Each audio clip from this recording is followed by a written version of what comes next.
Switzerland's largest city is on the shore of its glistening eponymous lake. Zurich is a financial powerhouse with a livability ranking that outstrips almost anywhere in the world. You can catch trains from the Hauptbahnhof and be on a peak breathing in sparkling air in a matter of minutes, and the city's rivers and that magnificent lake have supreme water quality for swimming. These outdoor pools, or bad, have become night spots in the city's center. Today we share the top 10 best things to do in Zurich so you can plan a trip and experience all the exciting attractions and activities this beautiful city has to offer. Starting with number 10, Lake Zurich. This long, crescent-shaped lake curves past the wooded peaks of Pfannenstiel to the east and the Albis chain to the west. There are many ways to make the most of the lake, some we'll discuss later. But for convenience, if you're trekking around the city, take the scenic promenade along the east shore in the Seefeld quarter. You can look to Uetliberg and see the hundreds of yachts and other crafts breezing across the lake in summer. The promenade starts at Bellevue and extends for 3 kilometers down to Tiefenbrennen. At number 9 is the Uetliberg Mountain. Standing an impressive 2,858 feet above sea level, Uetliberg Mountain offers some of the best views of Zurich and the surrounding Alps. Once at the top, travelers will find multiple trails for hiking, biking, and sledding. Paragliding at the mountain's peak is another popular pastime here. Though traveling to and from this local attraction will set you back about an hour, visitors rave about Uetliberg Mountain's stunning views and great hiking paths.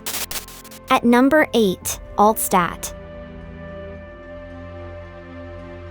The Altstadt's medieval and early modern streets are where much of the city's culture, nightlife, and shopping is concentrated. It's one of those places you're happy to get lost in, to chance upon squares, cafes, quirky one-of-a-kind shops, and all historical monuments from the 4 medieval churches to 17th century town hall. The Limmat waterfront needs to be seen, and on the right bank along the Limmat Quay are beautiful medieval guild houses for associations representing carpentry, merchants, spice traders, and more. At number 7, Lindenhof. Over the left bank of the Limmat in the city center is a hill once crested by a Roman fortress.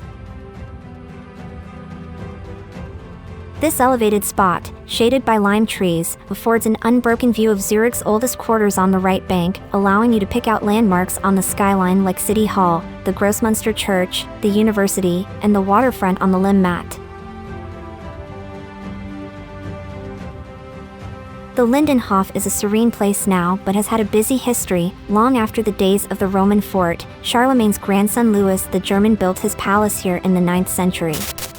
At number 6 in our list, Swiss National Museum. Switzerland's biggest collection of historical artifacts awaits at this museum that explores Swiss culture and guides you on a trip through the country's past. You'll begin with prehistoric weapons, tools, and pottery and move through the ages to the 20th century. Certain eras, like the medieval period and its masterful Gothic art, are particularly well represented. Extending into the Renaissance is the extensive collection of wooden images, carved altars, and triptychs from chapels and churches around the country. At number 5, Zurich Zoo. Close attention has been paid to the design of the habitats, synthesizing whole ecosystems and allowing animals as much space to roam as possible. This is most impressive at the Kangkratchen Elephant Park, where part of the habitat for Indian elephants is in the modern biome. There are even underwater viewing areas so you can watch them dip. The zoo has 4,000 animals representing 340 species, from emperor penguins you can follow as they walk through the park, to domestic animals at the petting zoo. At number 4, Niederdorf. Under the towers of the Grossmunster is the young and exciting Niederdorf neighborhood. Zurich's locals often call it doorfly, and you'll know why when you sample the atmosphere in this tight lattice of car-free cobblestone alleys on the right bank of the Limmat. During the day, it's somewhere to poke around design shops and trendy boutiques, and at night you can paint the town red. Some spots warrant special attention, like the Conditorei Picard, a traditional cafe with century-old decor, and Cabaret Voltaire, one of the birthplaces of the Dada movement. At number 3 in our list, Limmat Cruise. You go to the quay in front of the Landes Museum for a voyage down the city's main river. There are cruises from April to October, with boats departing every half an hour. And in July and August, you can make the trip between 9:05 and 21:05. It's a journey well worth doing, as you'll be granted a beautiful perspective of Zurich's old town, which sprawls across both banks of the river.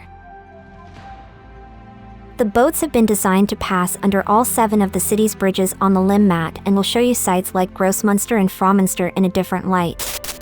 At number 2, University of Zurich Botanical Garden. Zurich is a notoriously expensive city, so you might be glad to learn that these gardens in Seefeld are free. They contain more than 8,000 plant species at indoor and outdoor displays. The garden's main identifier is the group of 3 dome-shaped greenhouses from the 1970s. Each has different climatic conditions. The largest contains tropical species, while the smaller 2 house subtropical and savanna plants. Outside is a greenhouse, Mediterranean garden, and historically themed gardens growing plants for dyeing and medicine. Check out the number 1 places in our list, Grossmunster. The 2 towers of this Romanesque church could well be Zurich's most prominent landmark.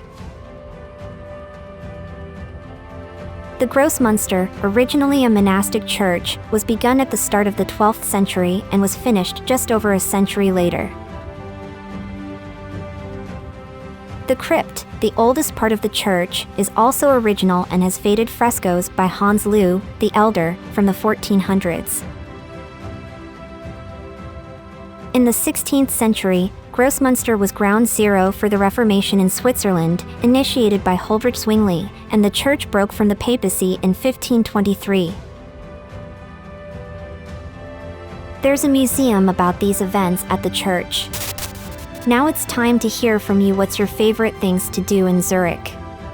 Is there something we missed? Let us know in the comments section below, and don't forget to give this video a like and subscribe to Greenable if you haven't already. Click the bell icon to stay updated on all our latest content.